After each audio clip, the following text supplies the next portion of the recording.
what is happening in the West Asia, in the Middle East, the escalation that is happening, the way that Donald Trump has brought everything that he could send to the Middle East. And Iran on one side is prepared, the United States is prepared, the embassies of foreign countries are asking their people to get out of Iran. What Mhm. is your assessment? What is your understanding of what's going on right now? Well, we were talking before the start of this very, very important conversation. Nima and I were talking that we have reached the razor's edge in terms of a fateful decision.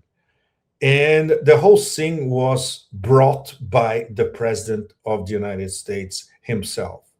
So anything that he does, any decision that he makes, it's on him. It's his personal responsibility. Don't forget, we're talking about a man who destroyed the JCPOA, the Iran nuclear deal, which was agreed in Vienna in 2015, then ratified by the UN. And this is a deal that was uh, basically legalized by the UN, by all the participants of the discussions in Vienna. I was there at the time. I followed on an everyday basis in Vienna before they finally reached a deal, and then it went to the UN for ratification. So now, since he cannot have the deal that he wants, which is basically a capitulation of Iran, this is where we are in this fateful week. There may be a last chance saloon on Thursday in Geneva. We all know that it's going to start on very, very nasty terms because basically Trump gave another ultimatum to Tehran, matter a little more than 72 hours, let's put it this way, max. And of course, he wants a capitulation.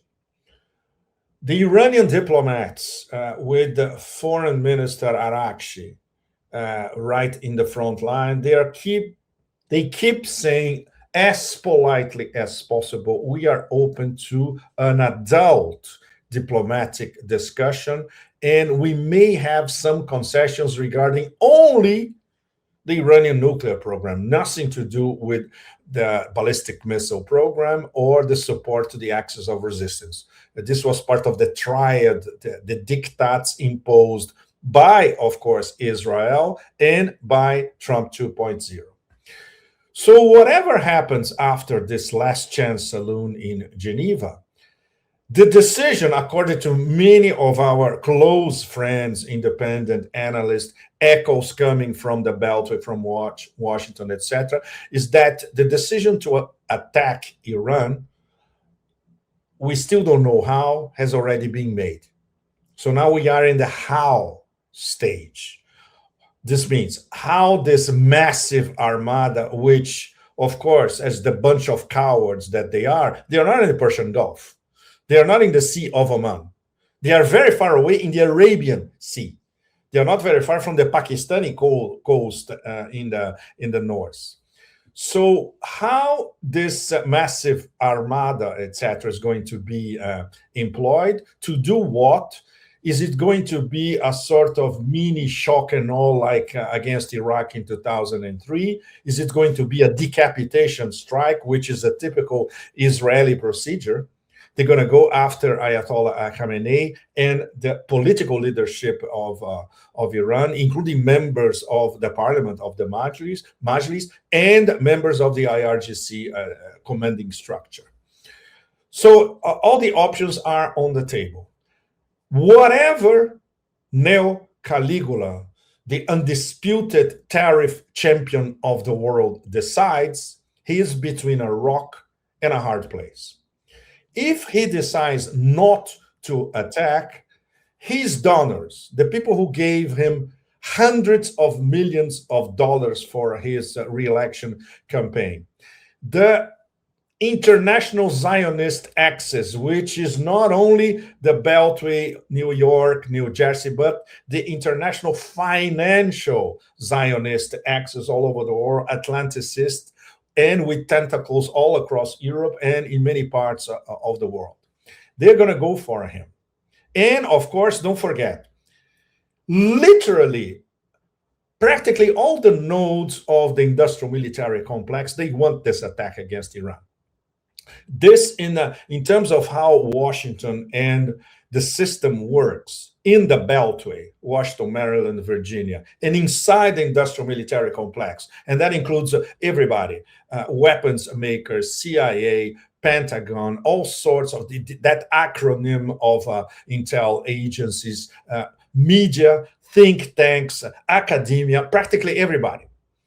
They are in favor, and not only since the start of Trump 2.0. For 47 years, they are in favor of let's attack and then let's get rid of the mullahs in their very childish, trademark, stupid denomination. So he is, if he is seriously considering not to attack, he's a minority. Even as a president, even with the power to, like one of the old Caesars, that's it, death to all of you inside the Colosseum.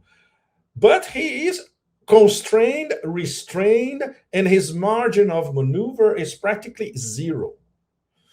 Even if we have, as we do, there are a few people with an IQ over room temperature in the Pentagon, especially because they gamed all the scenarios in case of an attack on Iran and in case of a devastating Iranian response, and everything is included. Attacks on US military bases all across West Asia, blocking the Strait of Hormuz in different ways, you name it. Direct response against Israel is going to be much, much more devastated than during the 12-day war, etc. Still, his instincts may be telling him that this is political suicide, assuming he listens to voices of reason.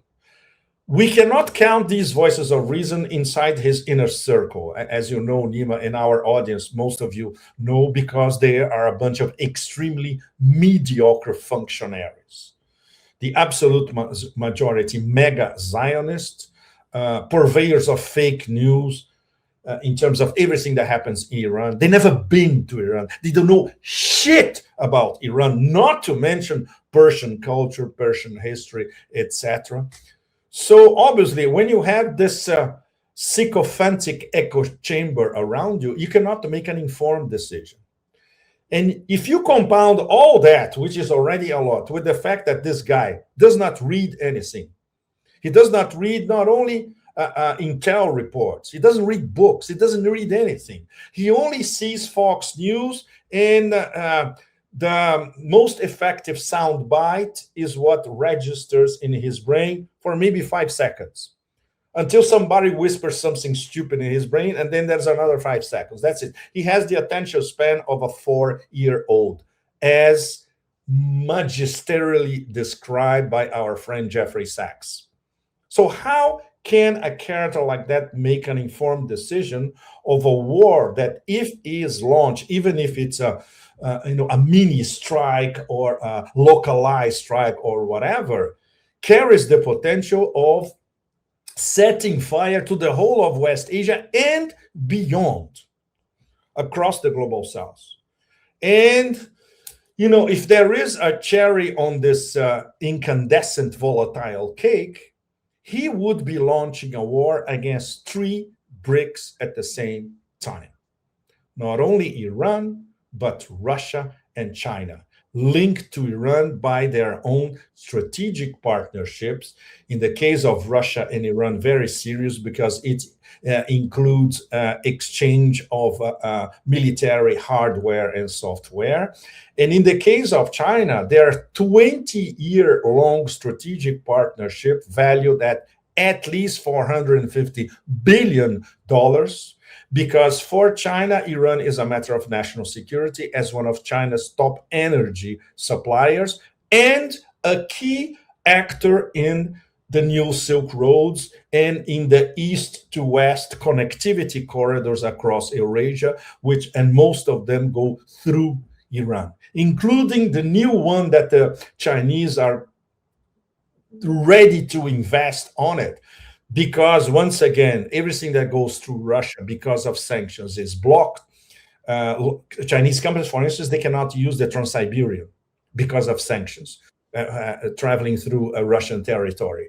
So the next best option, which is already being used, is via Kazakhstan, Uzbekistan, Turkmenistan, Iran, and then Turkey, and all the way to Europe. It's one of the declinations of the middle corridor. And then there are other declinations. Some go through the Caucasus as well. But Iran is in the middle of whatever east to west corridor, part of the Belt and Road Initiative, part of the New Silk Roads. And this is, once again, the relationship between Persia and China since times immemorial, since, for instance, the 7th century, where the two top powers in Eurasia, and for that matter in the world, were Sassanid Persia and the Tang dynasty in China. And guess what they were doing, Nima? Trade. Silk Roads, let's trade with each other via Central Asia, but it was Persia trading with China and vice versa.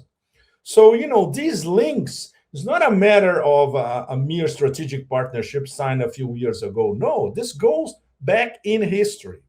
So China will have Iran's back at several levels. Some we do know, which is Chinese raiders, Chinese research ships, Chinese ultra high-tech information that is being passed in real time to Iran. Some we don't know, which is part of lots of Chinese cargo planes who landed in Iran this past few weeks, as many as a lot of Russian cargo planes, IL-76, who landed in Iran this past few weeks, the same thing.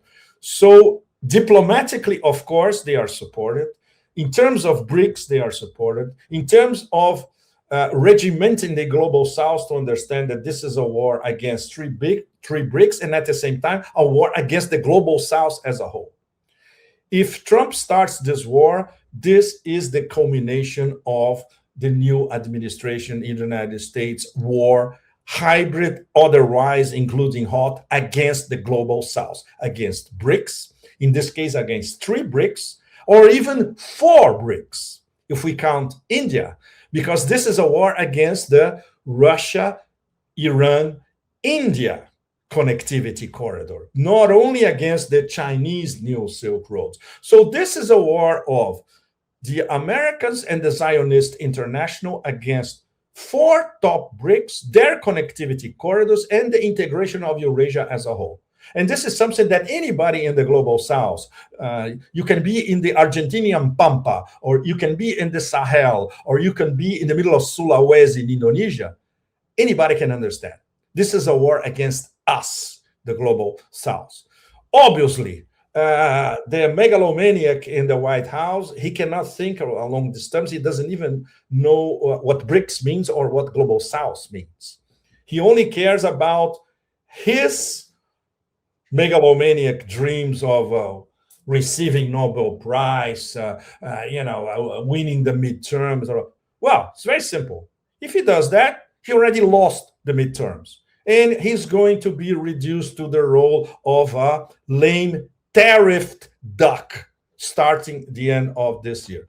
So if he thinks along these terms, and he does, he would refrain from attacking. He can come up with some sort of strike somewhere, picking up the phone and telling the Iranians, look, I'm going to bomb so and so everything is evacuated, no civilian victims, so he can sell to the world. Look, I struck Iran again. Remember that he struck Iran before. He said, we obliterated their nuclear program. Mega fake news, because now he wants to attack Iran and bomb Iran again against the nuclear program that was obliterated in the first place. Oh, this is okay. It sounds like a circus, the way I'm telling you how it works, but it is a circus. It's a circus of overlapping fake narratives. But now, in the middle of all this overlapping of fake narratives, there is this razor's edge decision. Whatever he decides, the consequences are going to be ominous. If he decides for any sort of attack, including subcontracting the attack to Israelis, so he can always tell American public opinion and the rest of the world, look, we didn't start this thing. It was the Israelis. So now we have to protect Israel. They are actually considering this subterfuge as well. It doesn't matter because the response from Iran will be there. The support by Russia and China to Iran will be there. And he cannot fool the whole global South at the same time. So that's where we are, Nima. It's one of the, okay, every week we are at a crossroads, but this one is the real deal because this one will seal what's going to happen from now on in the major battlefield. And the major battlefield has been clear for quite some time. The main adversary for the empire of chaos, plunder, permanent strikes, fake news, etc., is China. But it's not only China, it's the global South as a whole. It's China and Russia, which are still seen as threats. It's the global South as a whole. So on one side, we have the empire of chaos and the Zionist international. And on the other side, we have BRICS and the global South. This is the battlefield. And whatever happens in Iran is going to be at the center of everything that's going to happen from now on. Pepe, your understanding of a limited attack on Iran, do you think is that possible from what you are witnessing right now? Donald Trump, a limited attack on Iran, he said that Axios is, I think, one of the most, I don't believe anything that Axios reports in no, we cannot. Axios, by the way, you're correct, Nima. I'm just adding to your information. Axios is a Zionist channel, outlet, news agency, media, whatever they call it. It's basically a disinformation outfit run by Zionists, and all their reporters are Zionists as well. So you cannot trust anything that they say, publish, etc., that it is leaked, etc., because it's leaked from Zionists to Zionists, and then it's disseminated by Zionists. So you cannot trust them. Simple. Yeah.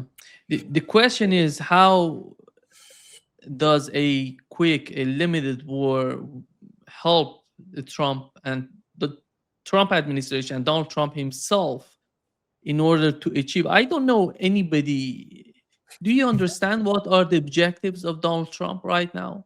If the attack, let's assume that he's going to attack Iran. What are the objectives?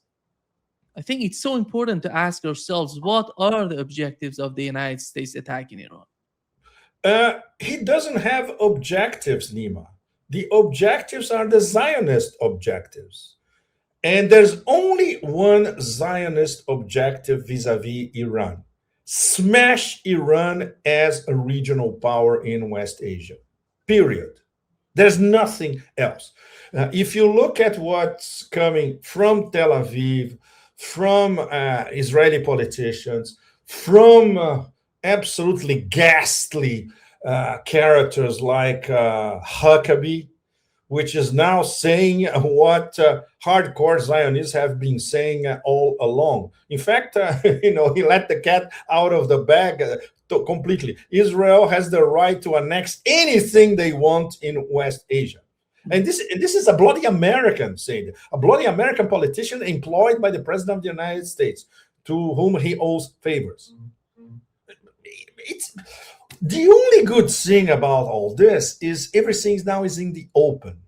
It used to be, couched in diplomatic language or in wishful thinking or, in some nuggets in the middle of an interview. Now it's in the open, not only via the Zionists themselves, but via American politicians.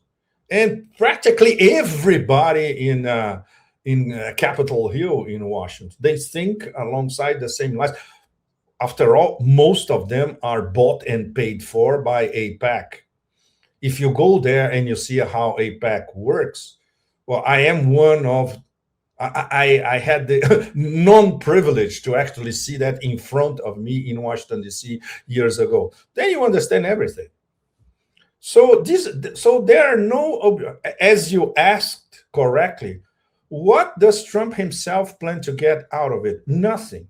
And in terms of American the national interests of the United States of America is going to be mega counterproductive, because it's going to have most of the lens of Islam against it.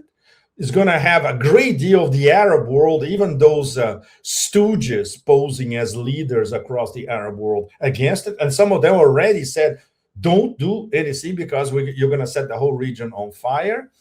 And he's going to have the global south against it, not to mention the top two powers in the global south, Russia and China. So what does the United States gain with an unprovoked, unilateral, once again, fake news-driven attack on Iran? Less than zero. Well, if we go back to what's been happening since the Vietnam War, it's usually the same scenario, right? Yeah.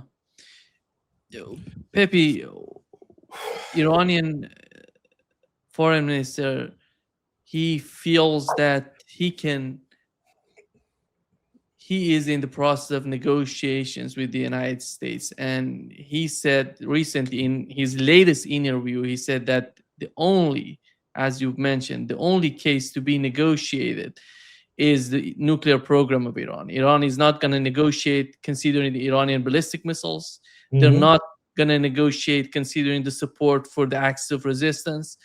So on the other hand, he said in Iran, he said, I'm going to do my job. He said to the military, you're going to do your job. Don't care about what I'm doing, what I'm, trying to do. You have to be well prepared for any sort of war. I think the war that is coming, that may happen between Iran and the United States, is going to be a new war that could drastically influence the face of the Middle East. Because it's not just the war between Iran and the United States, that Israel would somehow be more than happy to have this war. After all, Netanyahu is achieving, if that happens, Netanyahu is achieving something that he was wishing for forever. He was always wanted this sort of war happening. But we know that today's West Asia, today's Middle East, is totally different from what it was before October the 7th. Because right now, as you've mentioned, Mike Huckabee said it, that all the Middle East going to be Israel. Israel going to capture all of these countries. They don't have anything to resist against Israel, Pepe. That's why, and Israel, not only Iran, sees Turkey as their enemy as well, because of what's going on in Syria. But when it comes to Iran, focusing on the situation with Iran, do you think that the war would drag on, would somehow drag the United States into some sort of conflict, as we saw in Afghanistan, in Iraq? That is the end. I think China doesn't need to do anything else, because Donald Trump is putting the United States in a big trap that he doesn't need anybody to hit him. He's going to get hit by the war that he's creating. Absolutely. Yeah, that's it. That's the core of our conversation. There are no gains in terms of national security for the US. There are no gains even for himself personally, because he's going to lose the midterms and he's going to become a lame duck if he launches this war. MAGA is against it. 70% of the American electorate on both sides, three sides, including independents, etc., is against this war. They are worried about the deep well, the deep, dark well that they are financially, economically. But from the point of view of an empire in extreme distress, there's only one solution, Nima, and we all know what it is: war. A war that might reconfigure the chessboard financially, economically, politically, with unexpected results, of course, but a shakeup. And of course, once again, deviating attention by American domestic public opinion from their economic ills, changing the subject, changing the narrative, which is something that suits not only the White House, but especially the war criminal sitting in Tel Aviv with his legal troubles. And of course, it answers this,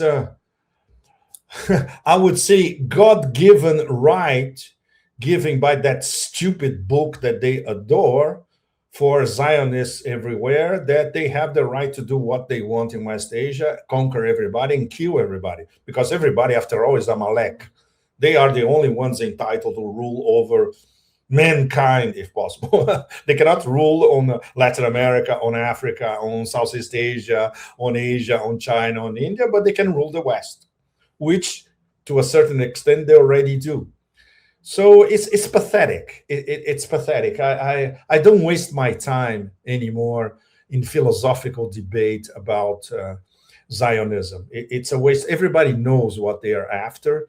Now it's in the open. And because they run the machinery of government in the United States, no matter who is in power, they can get away with it. So, if this war would not turn into, I would say, there will be tragic overtones for Iran if the war goes on. A lot of people will be killed. But if this was not the case, it would be the perfect excuse in terms of the Iranian counterpunch to finally get rid of all these people. We know it's not that easy. They have nuclear weapons.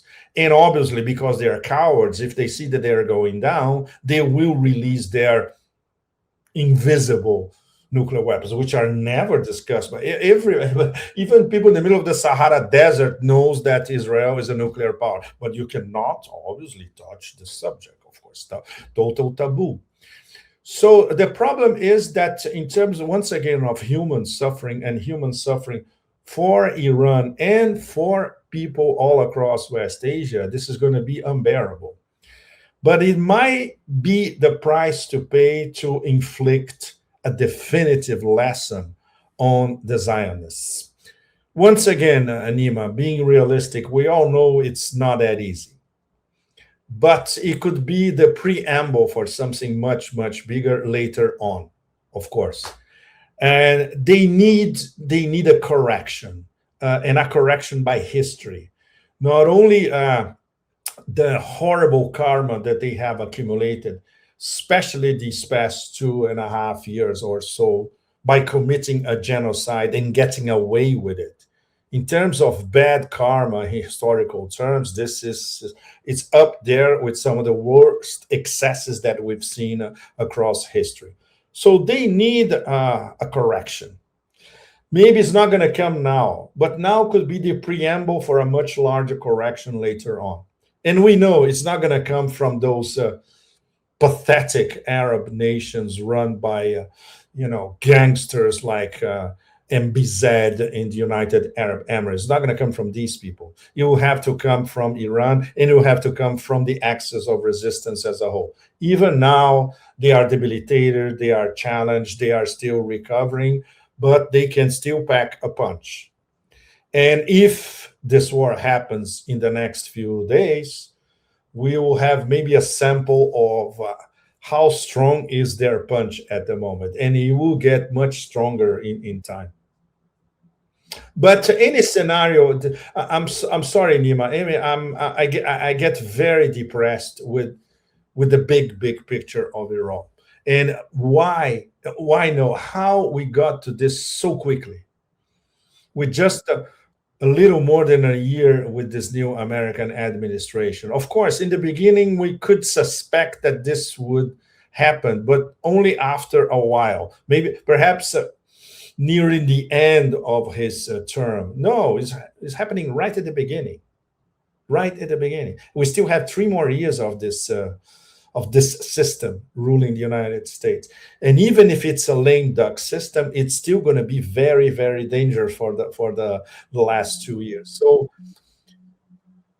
is the planet ready to become a hostage of this system and of this conjunction between what we could call the United States of Epstein Island, the Epstein Island Syndicate, the direct connection between Western elites, Atlanticist elites, American elites, and all of them being part of this Epstein Island ethos. Now that anybody across the global south can see how it works and how these people, this nodes of the Anglo-American oligarchy, linked to the Atlanticist oligarchy. There are a lot of people in Europe who are directly involved in the Epstein syndicate. How they rule the world, and always thought that they would be completely immune to any repercussions, that they could always get away with it. It's like try to get into the mind of that absolutely ghastly Prince Andrew of the British royal family. His sense of entitlement, according to people who actually met him in person, is something they said it's out of proportion. We've never seen anything like it, because he always knew deep inside that he could get away with anything.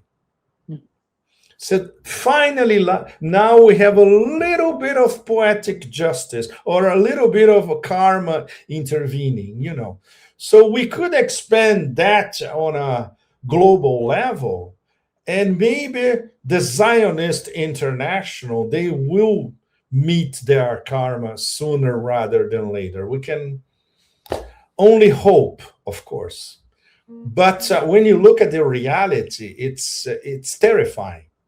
It's terrifying. It's a great deal of the planet hostage of this small, extremely noxious, toxic oligarchy, and we even know the names.